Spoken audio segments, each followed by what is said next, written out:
Well, thank you very much, ladies and gentlemen, for joining me for this conversation, which is about journalism, digital public infrastructure, and Africa's future development. In other words, it's all about to what extent would journalism and digital public infrastructure contribute to the development of our continent?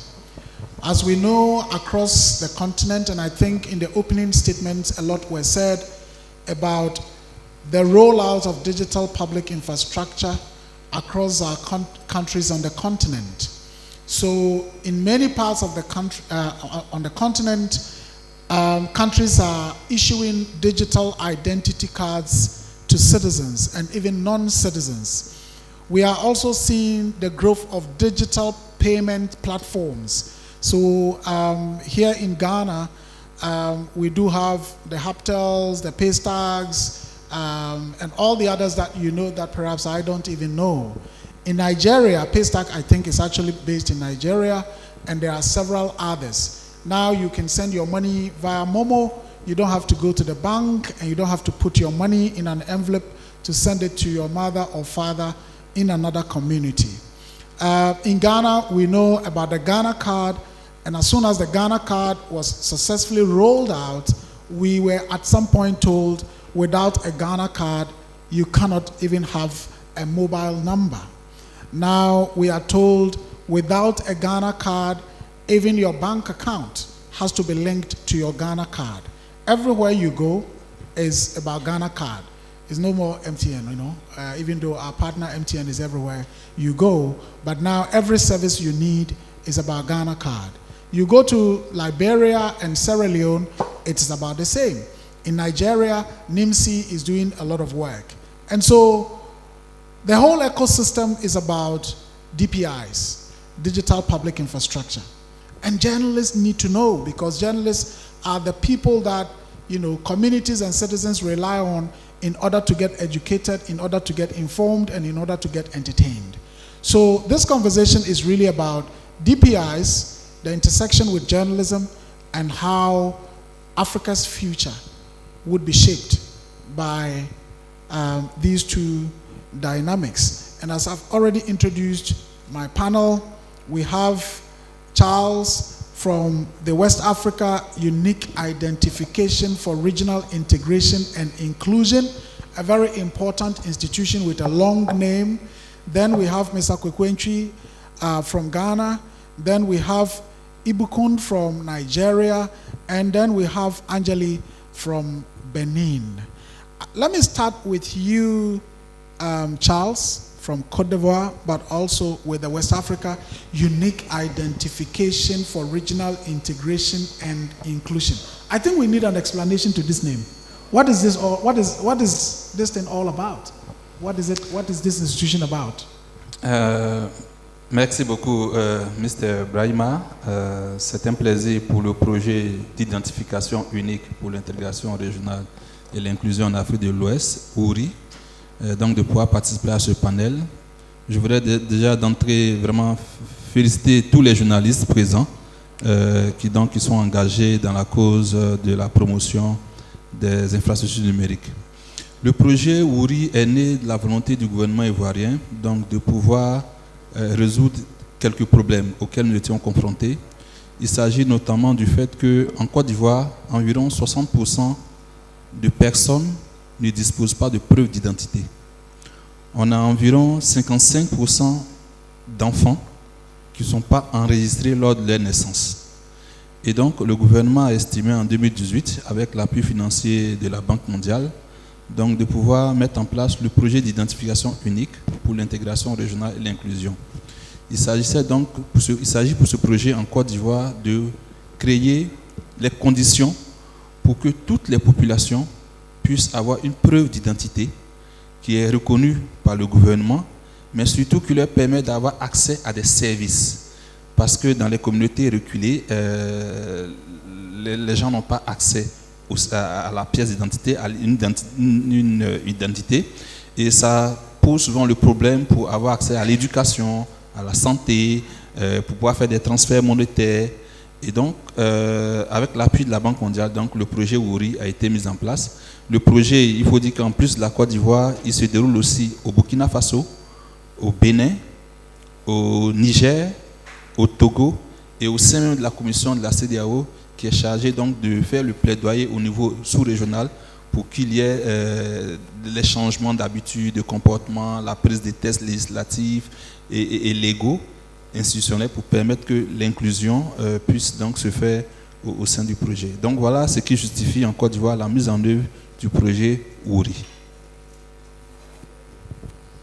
Okay, I would like to stay with you for a while because these projects are often quite complex with a lot of dynamics around privacy, human rights, transparency, how government would want to use the data that are being collected from people. Since you started, what would you say have been some of the challenges that you have faced in terms of making sure that the rollout and everything as planned becomes so successful and smooth? What are some of the challenges? Il faut dire que la première composante du projet, c'est la mise en place d'un cadre juridique et institutionnel, donc qui permet de pouvoir prendre des tests qui sont orientés au niveau en termes de protection des données personnelles. Et à cet effet, nous sommes aussi en lien avec l'autorité de régulation des télécommunications et technologies de l'information, qui est l'ATCI, qui est un organe gouvernemental donc qui veille à la protection des données personnelles. Il s'agit aussi de sensibiliser, dans la mise en œuvre du projet, de sensibiliser les populations. Et c'est un peu là où les journalistes deviennent des partenaires sûrs, parce qu'il faut passer le message pour que l'individu qui se fait enregistrer puisse se dire que je m'enregistre, mais par ailleurs, je suis sûr que mes données sont protégées. Même si je ne sais pas lire, même si je suis analphabète, même si je suis pauvre, même si je suis dans une zone reculée, mes données ne seront pas utilisées pour que elles soient à des fins autres que ce pourquoi je me suis inscrit. Voilà. Donc c'est l'une des défis donc qu'on cherche à relever. Faut dire que dans sa mise en œuvre, donc le projet a créé un partenariat avec la Caisse nationale d'assurance maladie. La Caisse nationale d'assurance maladie, c'est un mécanisme gouvernemental qui envisage de permettre à toutes les personnes sur le territoire donc de pouvoir bénéficier de la couverture maladie universelle. Et donc, le projet, dans le cadre de sa mise en œuvre, il renforce donc la Caisse nationale d'assurance maladie pour que chaque individu sur le territoire puisse bénéficier de la couverture maladie. À ce jour, en termes d'acquis concrets, nous sommes à 21 millions de personnes qui sont enrôlées à la Caisse nationale d'assurance maladie, à la couverture maladie universelle. Ces 21 millions de personnes disposent d'un numéro de sécurité sociale, qui est un NSS, donc numéro de sécurité sociale, et derrière, donc, qui vise à atteindre d'abord la santé, parce que c'est les frais de santé que nous visons, mais derrière cela, nous sommes en train de développer aussi une plateforme numérique d'authentification qui fasse que, au-delà de l'aspect santé, on puisse donc aboutir à d'autres services, que les populations puissent avoir accès à d'autres services. Donc, il y a un numéro de sécurité sociale unique, qui est impersonnel, qui est numérique et qui donc protège l'identité de celui qui l'a et qui lui permettra donc à terme d'avoir accès à d'autres types de services autres que ceux de la santé. Well, thank you very much. I will come back to you with other questions as we go along, but I would want to come to you, Kweku. This is not to say that I am saying gentlemen first, because usually it's always ladies first, but I think I would want to take the perspectives of those of you in technology before I come to my colleagues who are journalists. So, Kweku, you work within the digital technology space. There's a lot happening within the DPI ecosystem. A lot of people are confused. a lot of people don't understand. There are challenges with the human rights issues, the privacy issues, and so on and so forth. What would you say are the future prospects for Africa in terms of the contributions of DPI to our development? Thank you so much. I think first and foremost, technology is created as a solution to our problems. And as a solution, whether it's a platform or whatever, now we even have embedded technologies as well. And in terms of what we see for the future in Africa, it's more about inclusivity and in terms of integrating ourselves. I always say we are lucky, especially in West Africa, how we are so integrated with ourselves, where we can travel across West Africa. And one of the basic offline things I've seen, especially from our Francophone neighbors, is what, before we had our national IDs, they had a carte nationale for most of the Francophone countries. So basically traveling across could become easier. But in terms of we now working in terms of the African Free Continental Trade Area, we do trade amongst ourselves, but we are moving towards the digital. And in the digital, we also need to develop the tools and capabilities to be able to identify things. So the second aspect about it is also embedding and deepening the trust in it. Because if I want to trade with somebody, or if I want to do transactions with somebody, I need to be able to identify the person. And these technologies and tools also help us to be able to do that. And if we're saying we are deepening African trade, I want to be able to be here in Accra and buy something in Nairobi, or even buy something in Gaborone, or buy something from the African continent. Building these technologies and the tools and this public infrastructure helps us to be able to interconnect our technologies for us to be able to leverage and move forward.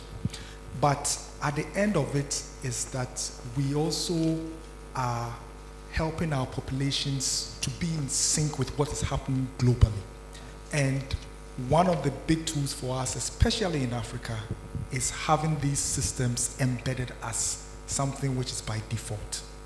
And how we help ourselves in this is that our people are become more knowledgeable about the technology. So I give you a very simple example. I have a friend who is a farmer who buys his cattle from Nigeria. And I was so surprised that in terms of the money transfer and all those things, before, he has a very trustworthy system in which he just trusts the person he transfers the money to. So I asked myself, why do you do that? You've never met this person or seen this person before. So it's because of the trust.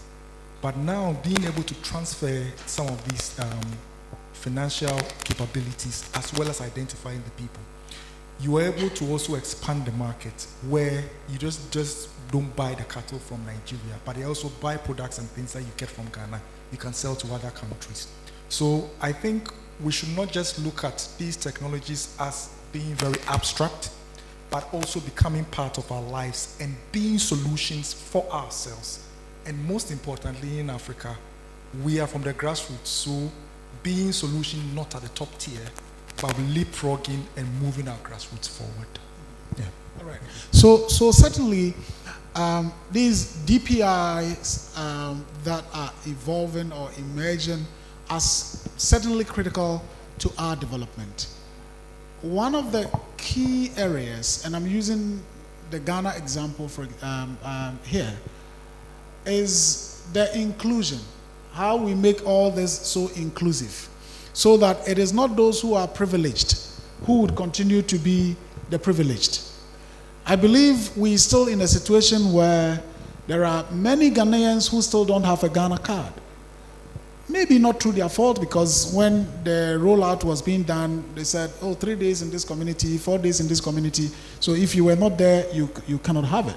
So how do we make sure that the benefits of DPIs would reach everyone and not those who are privileged in the Accra, in Kumasi, in Abidjan, or in Yamoussoukro, or in Lagos or Abuja, or in Cotonou or Porto Novo, but the people in the rural areas who don't have the means can also benefit from the rollout of DPI? Yeah. So One thing I always find very fascinating is that a few years ago, in terms, I mean, when we're talking about DPI, I think it's good that we need to break it down. I mean, it's DPI, as we will explain, is this public infrastructure which enables us. And now, because of interconnection and what we call about convergence, I mean, you made an example about your mobile money linking to your bank account and being able to transact. But one of the other aspects is also the underlying technologies in terms of the internet, and also there are all these databases, which are basically systems in which you send information to or queries to, which are able to give you information and let this happen.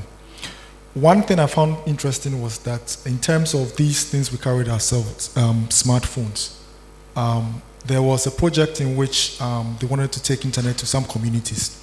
And initially, before the project scope, it was like, oh, these people don't have this thing. And when we went to the community, they had their smartphones, but they didn't have the connectivity. Okay? And what does this tell us? This tells us that people have the appetite to be able to move forward in terms of technology, but we need to give them the basics. I think a gentleman from Cote d'Ivoire was saying about collaborating and putting the framework in place. One of the most important things that in Africa we tend to miss out is that we tend to think that the development will always trickle down to the people on the ground. But as we sit here, across Africa in different communities, people also have the appetite for these technologies. And one thing which helps, especially with the journalism profession, which has helped us, especially in Ghana, we've seen in terms of local language participation and breaking down people to be able to understand the concepts, has helped us to be able to teach people these skills, to teach them the technologies and also apply. And the community effort and collaboration helps us to be able to let people know about the technologies and apply to them. And if we are thinking community and grassroots development, and especially something I always give is that in Africa, our traditional systems also need to be part of it, because as much as we have formal governance systems, they always make a joke about somebody respecting the village fetish priest more than his pastor. It's true, because our customs are so important in integrating with these developments that we are doing, and this will help us to be able to integrate. So it's a collaborative approach, breaking down the concepts for the people to apply. And trust me, if we take these technologies, so far as a baby born today or a child less than 5 years, you're able to give your phone or your tablet to, they can be able to apply. Our people in our communities at the grassroots also will be able to apply these technologies, provided we give them those incentives and also the languages and the skill set that we're able to apply ourselves. Right. So that moves us smoothly to, I want to come to you now, Anjali. Is that how to pronounce your name? Is that correct? Yes. Right. So in Benin, those of us here in Ghana are saying that we are seeing a lot of transformation in Benin. A lot of infrastructure, roads, especially Cotonou. People will tell you Cotonou has changed, in the last couple of years in terms of the infrastructure that we see. But in most cases, we are talking about the physical infrastructure, the roads, how well the roads are, how beautiful buildings are coming up, and so on and so forth. But here we are not talking about physical infrastructure, but digital infrastructure. So your IT payments, your mobile money, interoperability systems, your digital IDs, and so on and so forth. As journalists, how can we engage to let people understand all these developments and what the importance are for them? Because in most cases, journalists, we think this is technology, this is ICT people, this is technical people, and all of that. So as a journalist, what is your perspective when it comes to the role that we can play to let citizens understand the importance of all these digital and technological things that are so important in their lives?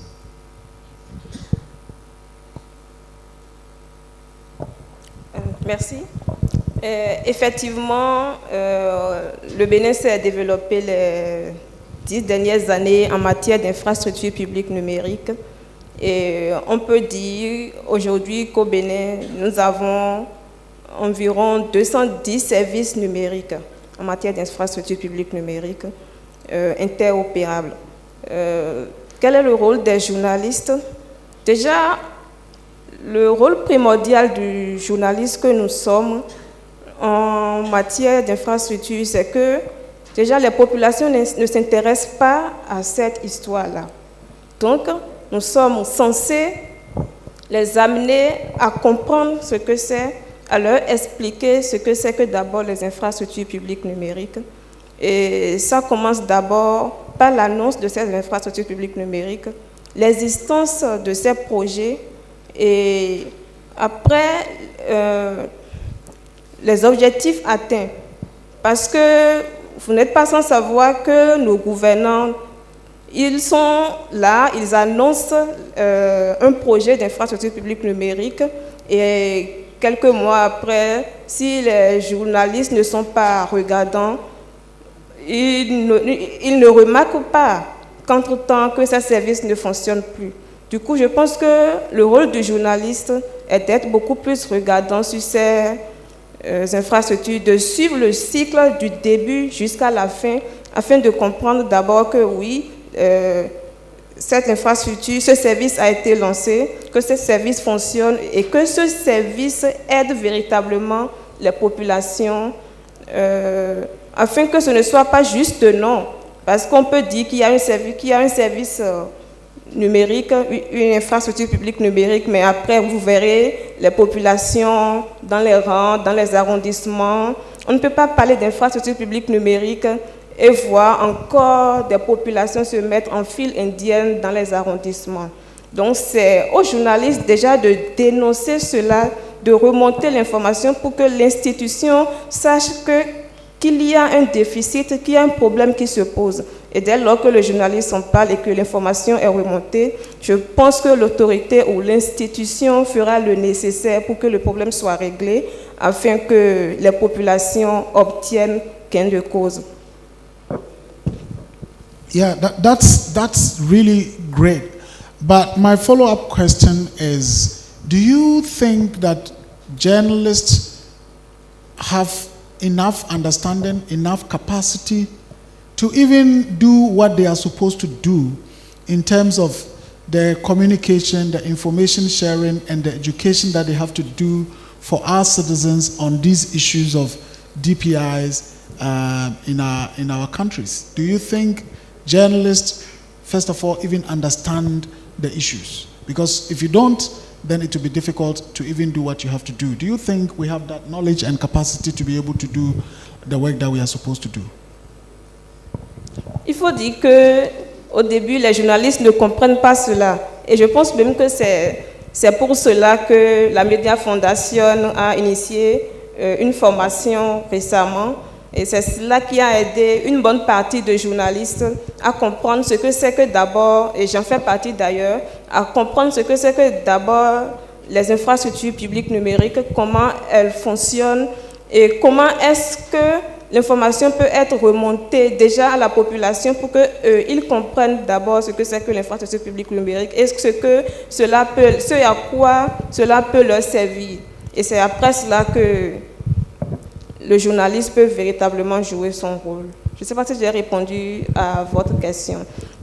Parce que là, il faut véritablement que les journalistes se fassent former sur le sujet. Parce que sans une formation, le travail ne sera pas fait. Et après, il y a le rôle des médias. Parce qu'il ne suffit pas que le journaliste soit intéressé. Il faut que les médias, les rédactions se sentent également intéressés et mettre les moyens à la disposition, donner du temps aux journalistes pour qu'ils fassent le travail afin que les infrastructures publiques numériques soient véritablement promues et que l'information soit portée à la population et que les difficultés que rencontrent les populations également soient remontées aux institutions afin que ce ne soit pas uniquement l'institution qui bénéficie en annonçant un projet ou en proclamant qu'il y a 200 infrastructures publiques numériques au Bénin, mais que les populations puissent en bénéficier véritablement.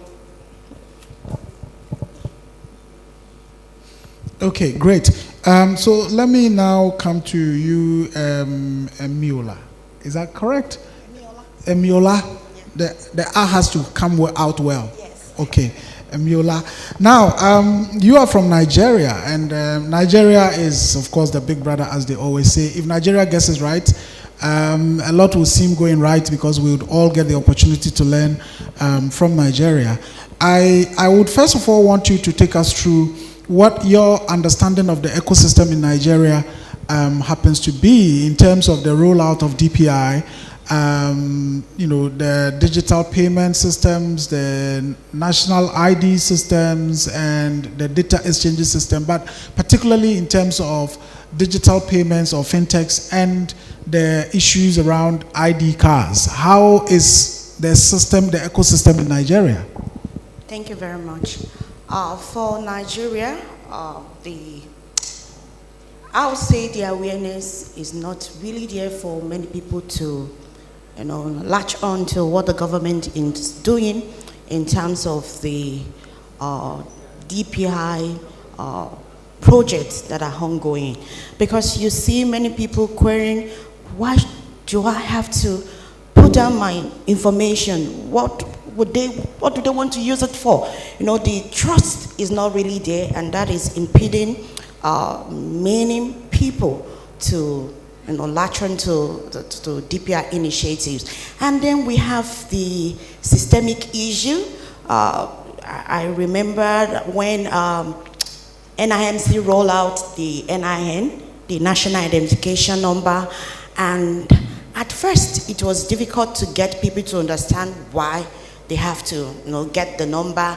And at a particular stage, you find out that now you have the crowd, you have people waiting under the sun, and then the system is not there to capture them.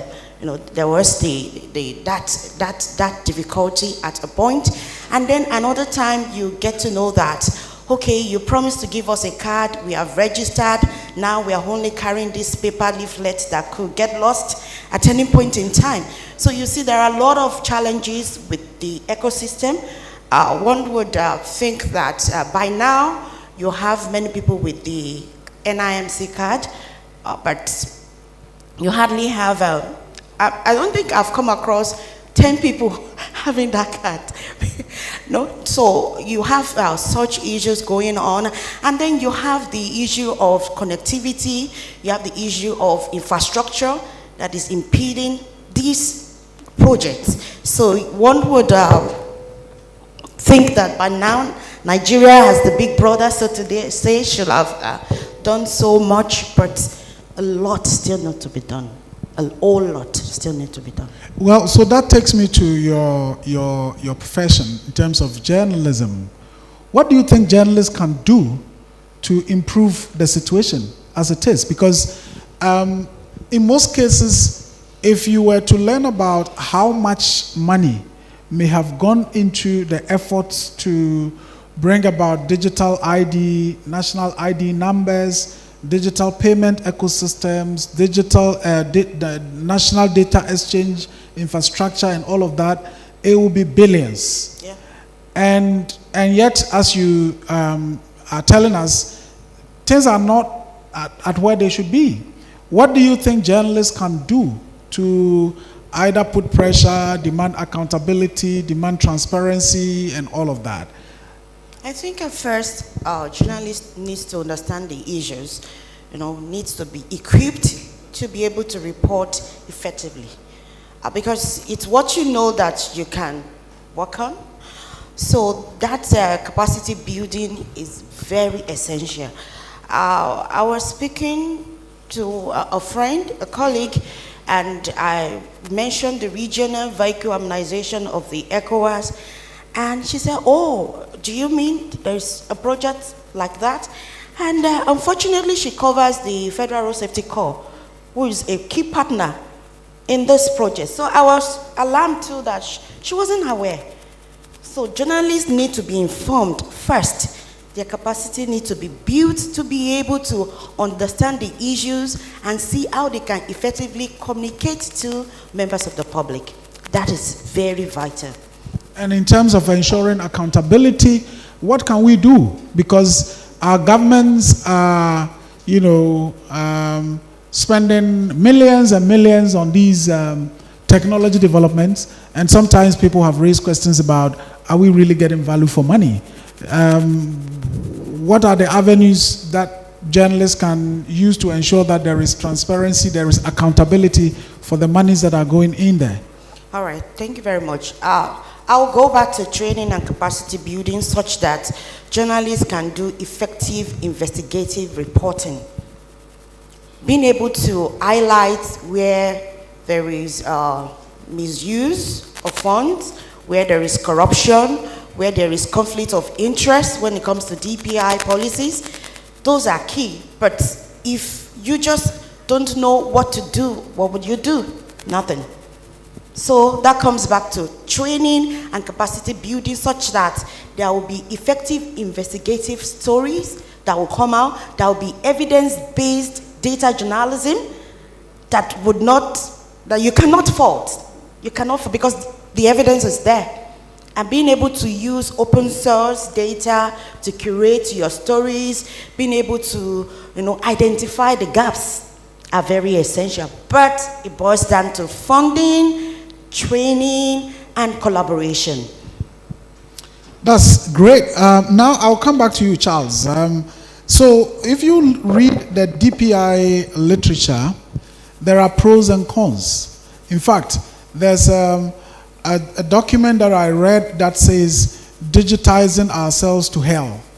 In other words, we are over-digitizing, and in fact, a time may come that our body is even digitized and everything you have to do is digital. And those who argue against this are saying that a lot of these digital in Africa is actually being driven by multilateral organizations, and they are forcing us, to digitize, forcing us to take loans to digitize. And they know why they want us to digitize, because at the end of the day, that the benefit of digitization would be for them. How do you react to statements like that?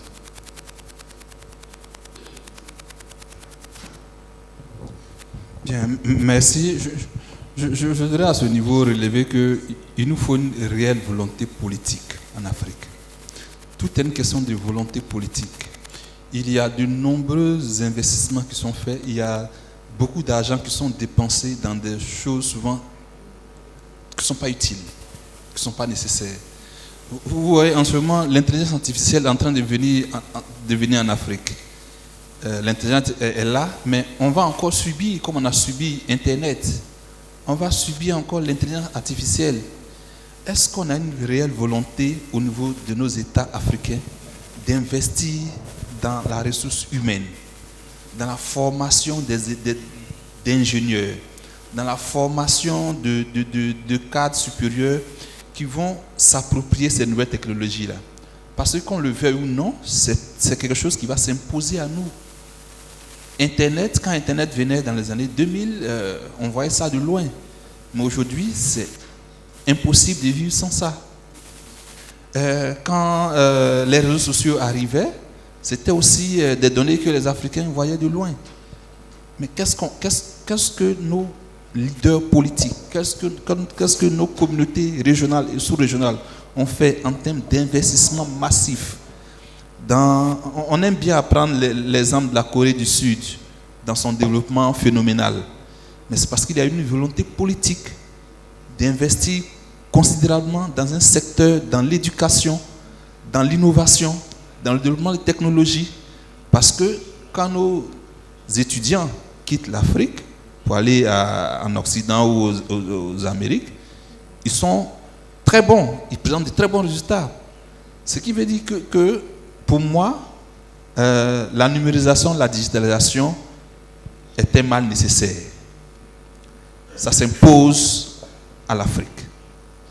Il appartient aux Africains de prendre conscience qu'il ne faut pas subir et qu'il faut se donner les moyens propres de pouvoir s'approprier ces infrastructures qui arrivent, de pouvoir réfléchir en tenant compte de notre environnement culturel. Parce que aussi c'est une valeur importante.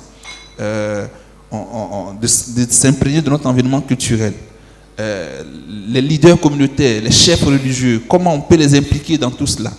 Mais surtout, il faut avoir la volonté politique d'investir dans le développement de ces infrastructures-là, de pouvoir mettre de l'argent dedans qui va permettre de pouvoir créer des cadres institutionnels juridiques forts qui vont pouvoir permettre de protéger les plus faibles.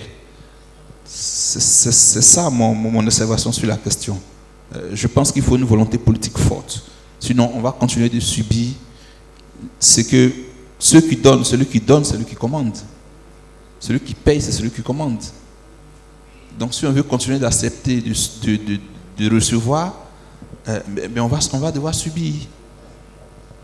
Voilà, donc voilà un peu mon avis sur la question. Right, thank you. Kwaku, let me come to you. You see, before Ghana Card, I could hide from government somehow. Different people can hide from government. Now, Ghana Card comes and people initially don't want to have it, and the system is rolled out in such a way that if you don't have it, your mobile phone is going to be taken away, or at least it's going to be blocked. And I remember there were people who said, "Look, I won't do it. I won't go and register my mobile phone number with my Ghana Card." And then the government was insistent that we will block it. Then eventually we were told you have to link your Ghana Card to your bank account number. Then you have to link your Ghana Card to your mobile money number. Now, what that means is that government now knows and has everything about you. Not just you, but government knows who your brother is, who your mother is, who your father is, where you were born, your height, your fingerprints belongs to, government has all that. So people say, well, that's a way that government can even use to spy on everyone, monitor everyone, monitor your call, monitor your movements and everything. How do we make sure that our privacy remains protected whilst government has everything of us? And this is not just only a concern both here in Africa but globally, And one of the things that is important is also for us to be able to understand, one of the problems we have in Africa in terms of our civic responsibilities, people don't even understand their rights as citizens. Those are the offline rights. And now we are going digital now with all these digital tools and technologies and also embeddedness. Because I don't see anybody here today without a mobile phone. Some of you even have the technologies embedded. I mean, I'm wearing a smartwatch. Some people are wearing smartwatches and all those things.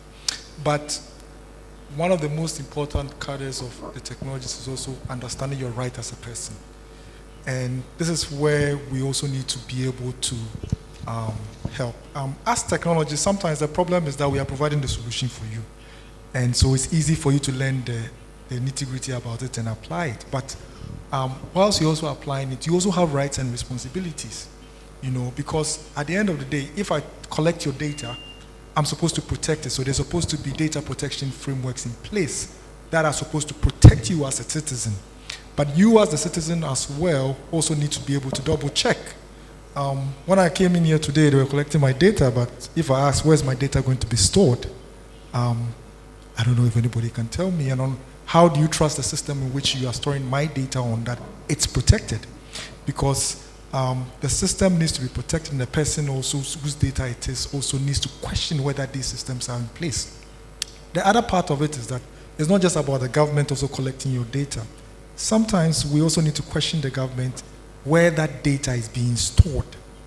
Because government can go, government does a lot of contracts, or agencies do a lot of contracts, but sometimes in getting the vendors to provide these solutions, are the due processes done for them to know that we are collecting African data and is resident on African data repositories and protected by African data agencies who are well equipped? But most important, we are the citizens. Do we engage these agencies and question them for them to also have this responsibility? So yes, government in its social responsibility or its social contract to the people, need to be able to know a lot about it. Let me give you a very simple example which is happening now in terms of technologies. We are using what we call geospatial data. Previously, it was offline spatial data where we plan our cities, but now we're using satellite imagery data. And with a lot of the degradation that's going on, you can actually have satellite data see what is happening in our places. But most of these systems are not owned by we the people. So I like the point he's talking about, us owning these technologies, having the capabilities to make inputs, and also providing the data which is needed, but we also making sure that the government is doing the right thing. And it's a responsibility for all of us citizens. And this is more about questioning and also engaging these things so that we get a benefit from it. Because at the end of the day, we claim we are sovereign, but how sovereign is our identities and our systems that we are using to plan and implement in our countries?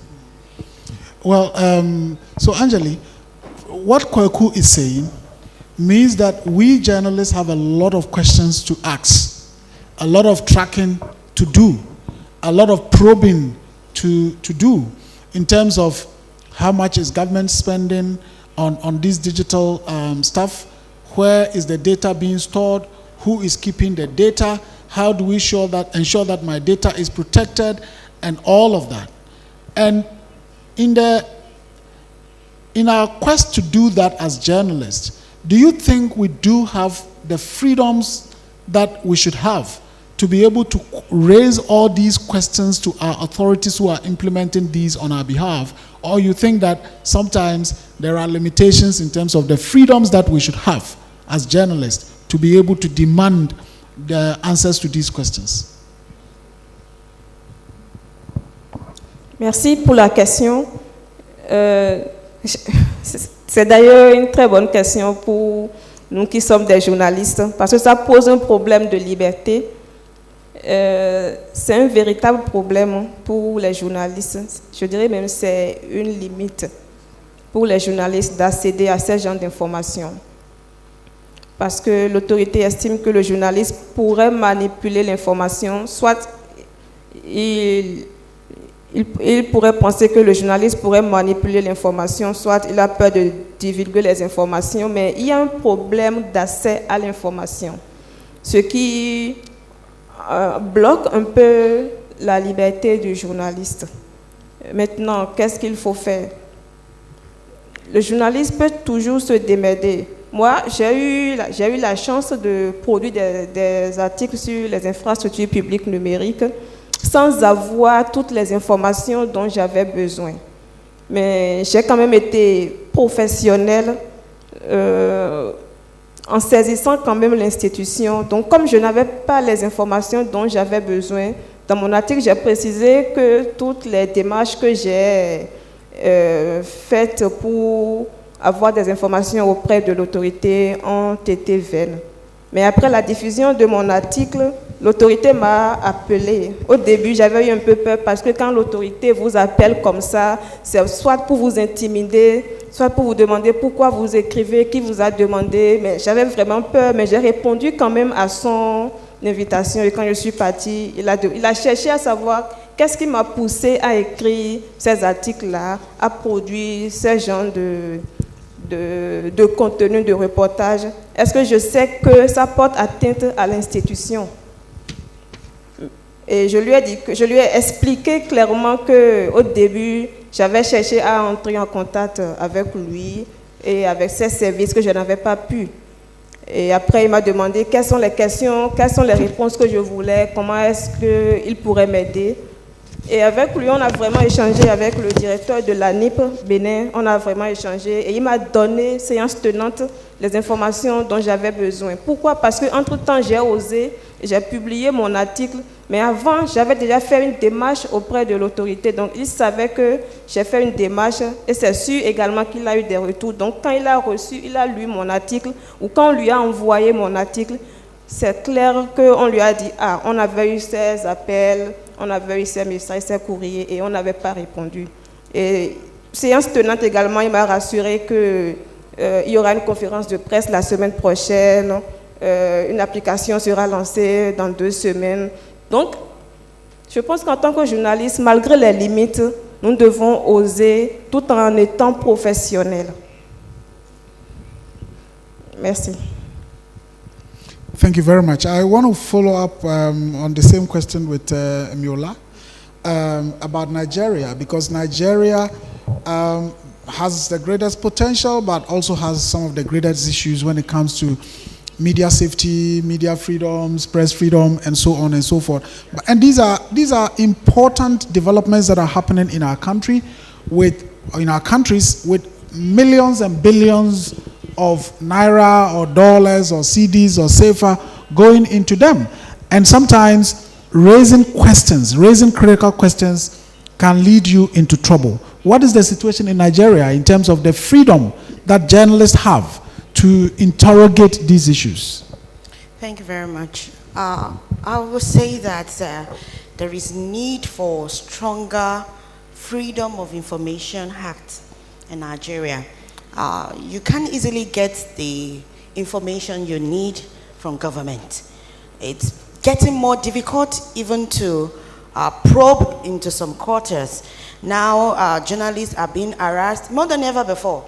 The cyber stalking from the Criminal Act 2024 amended, and you have a whole lot of things that is restricting journalists from doing their job. And so there is need for more support for journalists to be able to get what they need.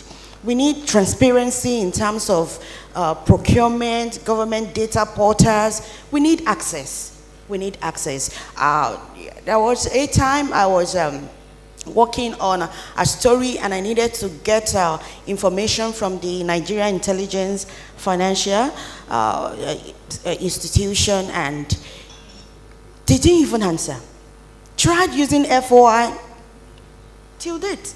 So you had to circle around, look for other sources that will complement what you are doing. But it's not that the information is not there, it's there, but no access. So journalists in Nigeria are facing a whole lot of challenges in terms of accessing the information they need. Government officials, when they know that you are journalists, they build the wall. And so it becomes difficult to penetrate, to get what you need. There are agencies who will deliberately build bottlenecks because they know that you keep asking, you keep requesting. What the law says is to ask. FOI, use FOI after 21 days, request again, and you don't get anything. So we need stronger FOI, stronger legal framework that will support journalists, and more than that, we need support for journalists who are being intimidated, who are being harassed, and that is becoming increasingly more. We are witnessing that more and more, and so there is need for something definite to be done to protect journalists if they will continue to discharge their responsibilities. Thank you very much. So Charles, let me come to you now. You hear the two journalists. You've heard them. You are doing important work that is very critical for the development of society, for the empowerment of people, and for general development of our society. And for the people that you serve to benefit, they must understand, they must have information, they must be sure that their protection is guaranteed. They must be sure that you are doing this in their interest, in the true sense of it, and all of that. And for all that to happen, journalists, they depend on journalists for these kinds of pieces of information. But here we are, our journalists are saying, first of all, they are not free. And secondly, when they ask for information, they don't even get it. How do you react to that?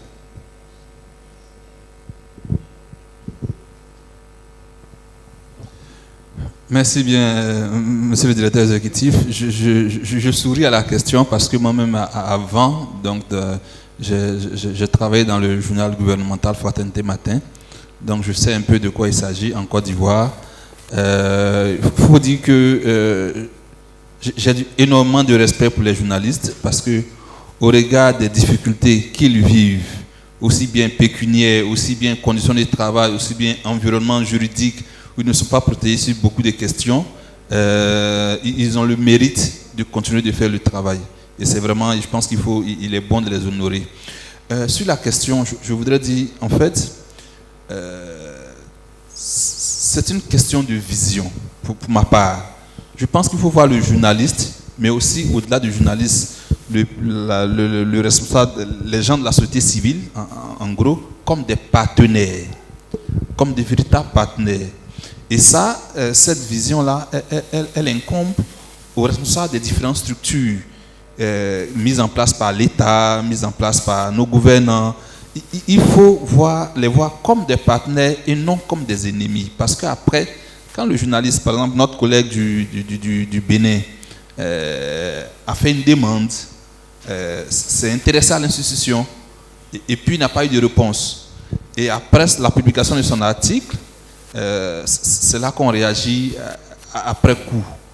Donc, pour ma part, il faut voir les journalistes et la société civile comme des partenaires qui nous aident à faire notre travail. Parce qu'en réalité, nous servons tous les citoyens, nous servons tous le peuple. Il faut donc les voir en partenaires. Et nous, au sein du projet WURI, par exemple, on entend développer ce qu'on appelle une vraie plateforme de partenariat avec les journalistes pour qu'ils puissent être constamment être informés sur ce qu'on fait, sur ce qu'on met à disposition, parce que la question de la redevabilité s'impose. C'est de l'argent public que nous utilisons. C'est de l'argent de l'État de Côte d'Ivoire que nous utilisons. Donc il faut les voir plutôt en partenaire et non en adversaire. Et donc c'est un peu ça, moi, mon approche sur la question. Et en tant que spécialiste en communication, c'est l'avis que je donne aux coordinateurs, aux autorités qui nous dirigent pour dire, voyons les journalistes en partenaire, en collaborateur, en associé, pour pouvoir donc aboutir à notre mission qui est commune. Okay, I'll come to the audience shortly. Maybe you may have even much more important questions than what I'm asking them here. So you would get the opportunity to ask questions. But my last one to Kweku. So I've always heard that technology people don't like journalists. Why? That's not true. Because, I mean, the journalists are, quote unquote, our mouthpiece, or people who would be able to share the information about whether it's a product or something that you have. So it's not true. Technologies are, you are more like co-collaborators in our work that we do. And most importantly, to be able to break down the information to where it has to get to. So journalists are co-collaborators, so they are not having. No. All right. So with that assurance, I will come now to the audience, and just in case people have any comments or any questions, we have about 20 minutes to do this. So if you have a question or a comment, indicate who your question is to, and we'll bring the microphone to you, and try to be as brief as possible, so that as much as possible we can take as many comments or questions as possible. So it's open now. Any question, any comment? I see a hand there. 2, 3, and 4 at the back. Maybe we take these 4 for now. So 1, 2, 3, and 4. Okay, maybe we take a 5th one. If you promise you will be very brief, then we can take 5 at a go. So I'll take this side, and then after that I'll come here. Yes, so the first one here, the second one is here, the third one is there, the 4th one at the back, and the 5th one is Dr. Aurelia. Yes, my brother. Okay, thank you. My name is Dr. Collins Owusu Kwenin from Accra Technical University. Probably I may have 2 questions. The first one is to the journalist and then the digital experts. We have seen that this digital space especially the Momo that we are talking about and so on, are mostly used by our people in the rural areas.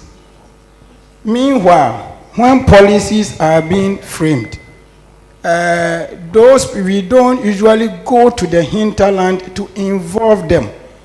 And we have also realized that as they are using the digital space with regard to Momo, they are being hacked. And then there are a lot of fraudulent acts also attached to that.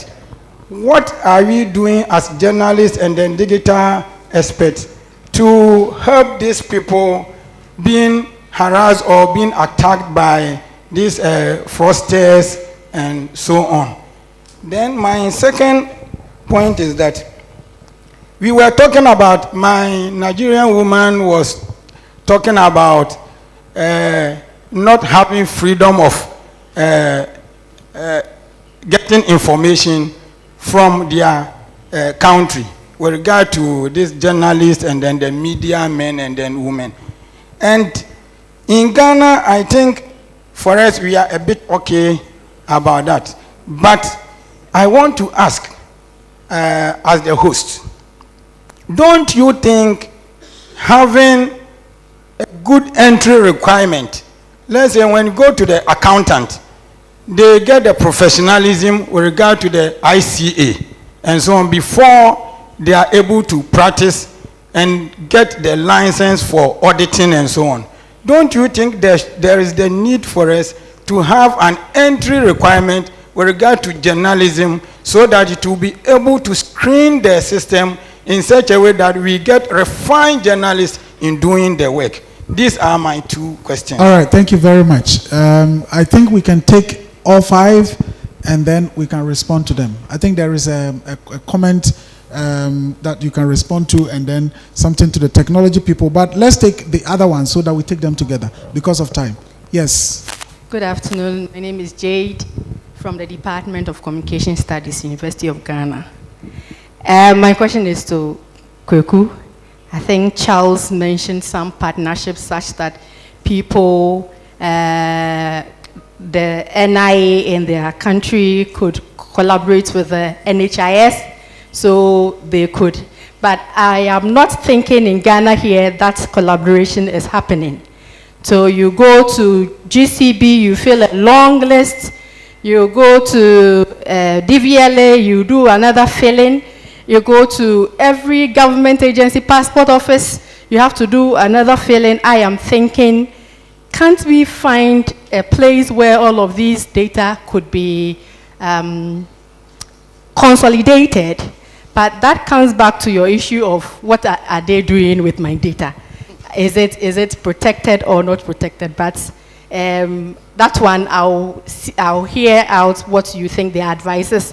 But beyond that is the issue of disinformation and how there isn't much of an infrastructure to even track who is not sending, who is misinforming and who is disinforming. Beyond the GGov and the FinTech and the payment platforms plus the registration for national identification, can we have some either firewalls, anything that can help? That is corroborating the issue of fraudsters. Find ways of, beyond these things, some infrastructure that is protecting people properly. Because these things are affecting us a lot more than probably what they are doing with our data. Thank you. All right, thank you. The third, or somewhere there? Yes, I'll come to you as the fourth. Merci beaucoup. Ici, c'est Bergedor Hadji. Je suis journaliste béninois, quotidien Fraternité. Je pense que très souvent, on présente les médias comme des acteurs chargés de promouvoir les infrastructures publiques numériques, d'en parler, d'informer les populations. C'est vrai, c'est une mission importante et on le voit. Les panélistes journalistes l'ont évoqué tout à l'heure à travers les nombreux programmes de bourse aux journalistes sur ces questions-là. Mais au-delà de ce relais, il faut aussi, à mon avis, rappeler que les médias sont eux aussi des utilisateurs du numérique. Quand on pense à la création aujourd'hui des médias en ligne, aujourd'hui on se rend compte que cela reste un véritable défi pour des médias, des journalistes africains, de monter un média numérique simplement et de pouvoir faire vivre ce média-là. Alors que dans le même temps, on remarque au niveau de la presse papier qu'il y a un recul. Ce sont les médias traditionnels qui s'essoufflent aujourd'hui. Les populations s'informent beaucoup plus aujourd'hui par les canaux du numérique, par les réseaux sociaux, par le téléphone portable et autres. Alors ma question est la suivante. Comment est-ce que M. Charles a commencé légèrement par brosser la préoccupation? Comment est-ce que les gouvernants, les acteurs du numérique, la société civile peuvent aujourd'hui faire en sorte pour que ces médias ne soient plus seulement des relais de la transformation numérique, mais aussi des bénéficiaires à part entière de cette transformation numérique-là? Merci beaucoup. Ma question s'adresse à M. Charles et aux journalistes. Merci. Okay, merci. The fourth one, and you have to be very precise. Okay, thank you very much. Good afternoon. My name is Aurelia. And Kweku, you mentioned in your penultimate submission, I think, you mentioned something which is really at the heart of the issue for me, which is data sovereignty. And so my question is really very simple. How can governments, African governments in particular, balance the need for this data-driven DPI that we are talking about and data sovereignty? I was having a similar conversation and I'm making noise about the data must be stored in African countries. My friend tells me, Aurelia, stop making noise. The Ghanaian contractors even don't have the capacity to store the data that we are talking about. And so my question, like I said, is very simple. How are we balancing data sovereignty and then the DPI initiatives? Thank you. Okay, last one at the back. Okay, good afternoon, everybody. My name is Ndoka Odo from Enugu, Nigeria. I'm a journalist and also a scholar. I have a short comment about the role of journalists and digital public infrastructure. Journalists cannot play any role if they don't control the media they use. When the media is controlled by others, maybe entrepreneurs and capitalists, the roles of journalists will be watered down. So I see it that for journalists to play their role properly, they first need to have the control of the media. They need to own it. And digital media has made it easier today that journalists can own platforms without waiting to be employed to an organization. Until we, journalists and media practitioners, can control the media itself, we cannot actually seek information and be respected in the society. Thank you so much. Thank you very much. So now I'll come to my colleagues here. Maybe I'll start with you, Kweku, and then all the way this way. And we have to be maybe quite snappy. I'm supposed to be out of here we are supposed to be out of this stage by 1 o'clock, so we have some 15 minutes to go. But Kweku, there were a few questions directed at you. Yes, so thank you. Thank you so much, and thank you for the questions. I think I'm going to start with the last question. Was it Aurelia, right? Yes. Yes. Data sovereignty. Data sovereignty. So I'll just go to the issue first and then come to the substantive one. In Ghana, we have data centers. These are infrastructure in which you have server systems in there which store data. We have both government and we have private data centers. And this issue that you raised also has been pertinent. People are asking this. And one of the beauty of it is that most of the times we don't understand how the physical infrastructure, the logical infrastructure, as well as the network architecture work together to be able to help us. And one thing that has come up is that most of our data centers are underutilized because people have, comes back to your question in terms of this data. If I store it in Ghana, if we have a problem with an institution or the government, will I be blocked from accessing this data? But also, for when we come to the network side and technology. Once you log onto the internet, everything is, you are opening up for it. So I think one of the things that we have to do, and I'll tie a bit into what the gentleman from Nigeria said, if we don't own this part of the technology and develop the tools and the infrastructure that we have to be able to make inputs, nobody's going to do it for you, because we have data extraction, which is happening now. And I'll tie it into the other question about protecting our data in this MOMO fraud. The technology as we see it now, if you have data centers which are outside of the country, last year we had a fiber cut. Most networks went down. Do we know why these networks were not functioning? Because most of the data and our websites and other functionality were, the repositories were outside of the continent. So we couldn't access it. Let's take away the malicious actors who are trying to hack it. If these are out of the country, do you have any control over it? So we need to make inputs and also make sure that our data centers, especially government ones, we are making input and making sure that it's working for us. The second part, I think we can talk later on about some of these things. And the second part about the MOMO fraud and all these things.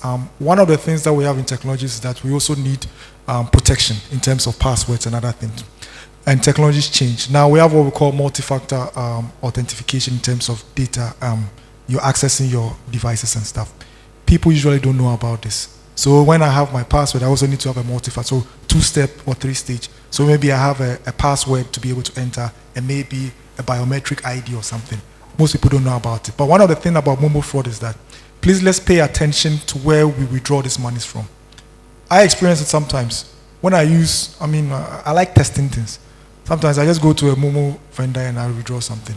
In less than 10 minutes, I get a phone call. Okay?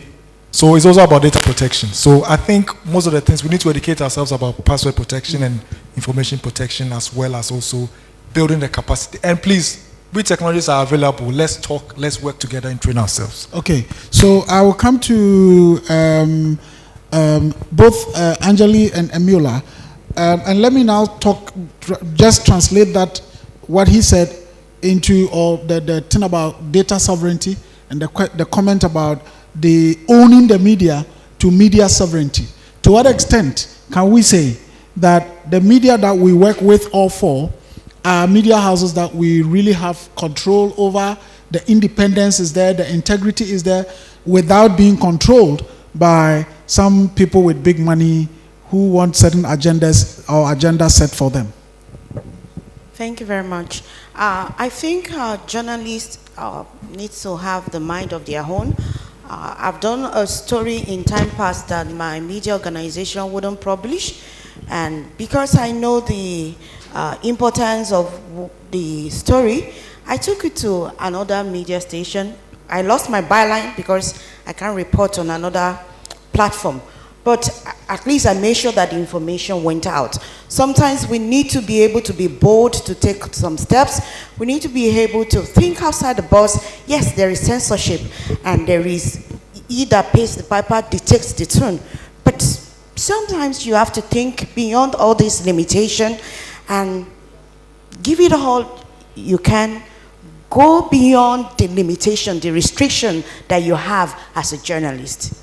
All right, so let me come to you, Charles, and there is a question from one of our online participants who is saying that how do we ensure that the rollout of DPI is not done or is done in such a way that our people in the rural areas, those who didn't go to school and those who are in deprived communities are not left out? How do we ensure that they are included in this whole DPI rollout and adoption?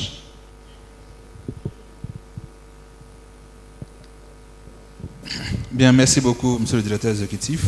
Par exemple, nous, dans le cas du projet WURI, nous avons mis en place ce qu'on appelle des comités locaux. La Côte d'Ivoire a 508 sous-préfectures pour environ 8500 villages. Et donc, dans chaque localité, nous avons créé un comité local qui est supervisé par le chef du village et qui implique des leaders de la communauté, des jeunes et des femmes. Il s'agit donc d'abord d'informer ces populations-là sur l'opération que nous sommes en train de mener. Donc cela se fait dans les langues locales, cela se fait avec les griots, cela se fait avec les leaders du village, les leaders religieux. En plus, ce que nous faisons, nous avons mis en place une collaboration avec les radios de proximité. En Côte d'Ivoire, nous avons une union nationale des radios de proximité de Côte d'Ivoire qui regroupe environ 200 radios non commerciales qui seront chargées donc de pouvoir diffuser dans les langues locales, dans une dizaine de langues locales choisies, pour que le travail que nous faisons donc puisse arriver auprès de ces communautés, auprès de ces villageois-là, de ces populations reculées dans les zones reculées. Heureusement, en Côte d'Ivoire, on a un taux de pénétration d'environ 48% d'Internet pour la 4G, 82-83% pour la 2G et la 3G en Côte d'Ivoire. Et puis un taux d'électrification d'environ 90% sur tout le territoire. Donc, ce sont des facteurs qui aident donc à pouvoir véhiculer ces messages auprès de ces communautés reculées pour créer l'inclusion et donc permettre de pouvoir toucher toutes ces populations-là. Je voudrais aussi, avec votre permission, donc pouvoir répondre rapidement à la préoccupation de mon frère du Bénin, qui parlait un peu de la suivi des économies de la presse numérique. Moi, j'ai eu la chance, en 2006, d'être membre fondateur de ce qu'on appelle le réseau des professionnels de la presse en ligne de Côte d'Ivoire. À l'époque, c'était une initiative innovante, personne ne s'intéressait à la presse numérique. Donc nous, on a eu la chance de pouvoir le faire. Mais ce qu'il faut dire, c'est qu'en plus d'être journaliste, l'entreprise de presse est une véritable entreprise. Et donc les journalistes eux-mêmes doivent se former. Parce que je suis journaliste, j'écris, mais dès lors que je mets en place une entreprise de presse, il faut que je me forme au management, il faut que je me forme à la gestion, il faut que je me forme au fundraising, à comment capter des capitaux. Donc, il faut qu'en tant que journaliste, dès lors que je décide d'être entrepreneur, je dois m'outiller pour que je puisse donc gérer mon entreprise de presse. Et donc, c'est une invitation que je fais à notre frère du Bénin. Il faut se mettre à niveau. Dès lors que vous voulez devenir entrepreneur, responsable de presse, comment vous devez vous former pour capter de la publicité? L'environnement, il est dynamique parce que je dis il y a beaucoup de sources d'accès à l'information. Mais il faut que nous-mêmes, journalistes, on ait le courage de se mettre à niveau. Et tout à l'heure, notre frère du Nigeria lui disait, on a peur du numérique, mais ça s'impose à nous. Et donc, on doit avoir des sociétés civiles fortes, on doit avoir des journalistes forts qui osent interroger, qui osent questionner les gouvernants. Parce que c'est de ça leur responsabilité aussi. C'est ça aussi leur responsabilité. Eux-mêmes, ils doivent s'approprier ces outils-là, pouvoir en vivre, mais aussi pouvoir demander des comptes à nos gouvernants sur des questions aussi essentielles que les infrastructures numériques dans lesquelles beaucoup d'argent est mis et pour lesquelles on doit demander des comptes. Merci beaucoup. All right, thank you very much. I think there was one question that was directed at me, which is, do we not need some baseline qualification for people to practice journalism? But let me use the privilege of being the moderator to pass on that question to Anjali. What do you think? Do we need some baseline qualification for people to do journalism, or as it is now, anybody at all can get into the field of journalism? What's your view on that?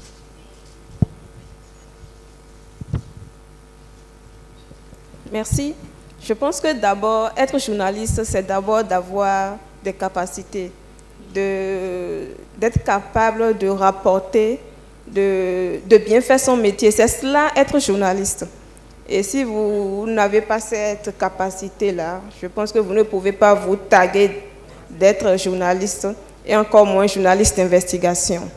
Donc, si nous sommes là, c'est que nous avons la capacité de le faire, et les journalistes doivent renforcer leurs capacités, surtout dans leur domaine de spécialisation. Et c'est pour ça qu'il faut forcément se spécialiser, avoir une ligne directrice pour savoir dans quoi on est et qu'est-ce qu'on veut faire. Et ça permet aux journalistes de se poser d'abord les bonnes questions et dans le choix du sujet, dans le choix de son angle de traitement, afin d'avoir les bonnes réponses. Merci. All right, I believe that that's a very good response. So the accountants and the engineers and the astronauts, they are all welcome to practice journalism, except that they have to go by the code of ethics that are supposed to guide, journalism. Unlike engineering, where I am not an engineer, when I get there, I wouldn't know whatever to do. We need people to tell us their stories about engineering. We need people to tell us their stories about aerospace processes. And we need people to tell us stories about what goes on in the medical field and all of that. And nowadays, anybody at all can, there are YouTubers and so on who have even significant followers than whole media houses. So what is important and critical, I believe, is that we abide by the code of ethics. I think there were about 2 or so hands up here. I would, we were supposed to have an hour. We started about 5 minutes late. So if my people allow me, we'll just maybe do the next 5 minutes and then we bring it to a close. So yes, I'm permitted to do that. So there were 2 hands on this side of the room. If those people still want to comment or ask a question, that's fine. If not, maybe we will bring it to an end. Do we still have people there who have questions to ask? Okay, then maybe we take the last one from here. Hello, my name is Shine. I'm a student. I want to find out if a journalist asks for an information and it's not given, can a journalist go the extra mile, maybe tapping or hacking the system to get the information? Is it right? Okay, fortunately we have 2 journalists and a former journalist. So maybe the last one, or this is a very big question, so it's okay. We'll close with this question, whether we'll hack or we don't hack. Yes, so Madam. Thank you very much. As journalists, you have to abide by the ethics of the profession, so you cannot hack. And you cannot conjoin stories on your own to make up your reports. You have to be fair, you have to balance, you have to get the person to talk to you. Use all avenue. You can call, you can text, you can visit the office. Having done all of that and no response, you put in your story that you have done A, B, C, D, E, F, G, but no response. So with that, you are absolved of any fault. But you can't hack, and you can't cyber stalk anybody. Angeli? Oui. Should we hack? Oui, non, un journaliste ne peut pas pirater un site pour avoir les informations dont il a besoin. C'est pas possible. Parce que demain, vous devez d'abord justifier. Parce que si demain on vous appelle pour vous demander, mais où est-ce que vous avez eu les informations? Est-ce que vous pouvez justifier? Il faut d'abord avoir des preuves formelles. Parce qu'on pourra vous dire, moi j'ai déjà été confronté à une situation où on me dit, ça, ce sont des preuves, ce sont des documents confidentiels, vous n'êtes pas censé les avoir. Donc je pense que vous devez tout faire, suivre les démarches, déposer des courriers, appeler l'institution, déposer des courriers au secrétariat. En tout cas, vous devez suivre le processus et tout faire pour avoir l'information. Et si vous n'avez pas l'information, vraiment ne piratez pas. Je vous prie vraiment de notifier dans votre article que vous avez fait telle et telle démarche et que ça n'a pas marché et que vous espérez que l'autorité répondra dans les plus brefs délais. Ça, c'est que vous avez vraiment attendu et que le délai est passé, vous ne pouvez plus attendre. C'est ça. No, I think you see, I think Shine is talking about a situation where without hacking there is no story. So you can't even write a story to say that I did this, I did that, I did that, I did that, I did that. I think she is more about where you hack or no story. No. I think there will be other sources. Like you wanted to get information about an health primary health center. Take for instance, there is an issue at the primary health center, and you went there. The authorities are not talking, but that issue didn't happen in isolation. It happened to some people. Some people are witnesses to this event. So you go around and get experts to talk about when we have this kind of situation, what should happen. There will definitely be a story. Okay, let me go to Charles. Since you've been a journalist before, so she's talking also about a situation where, let's say, Wuri is using your systems to dupe people. Just as an example, to Wuri, your organization. So she is told that in the Wuri system, there is a lot of problems, fraud activities that are happening there. She has written to Wuri. This is my information. You don't mind her. She has sent a right to information request. You don't mind her. Meanwhile, within the system, they can see a lot of things that have happened. And they have the capacity to hack. Should they hack or no hack? Non, je pense que le hacking est puni par la loi, logiquement, en Côte d'Ivoire. Donc, je veux dire, si elle s'y adonne, c'est sûr que si elle est prise, malheureusement, elle va devoir en répondre. Voilà. Donc, comme je l'ai dit, il faut plutôt développer d'autres stratégies d'approche avec les... C'est vrai que les gens n'aiment pas toujours qu'on fouille dans leurs affaires, mais aux journalistes, c'est aux journalistes qui revient de trouver les stratégies adaptées donc pour pouvoir capter l'information. Il y a des formations, par exemple, qui sont faites chez nous sur les journalistes d'investigation.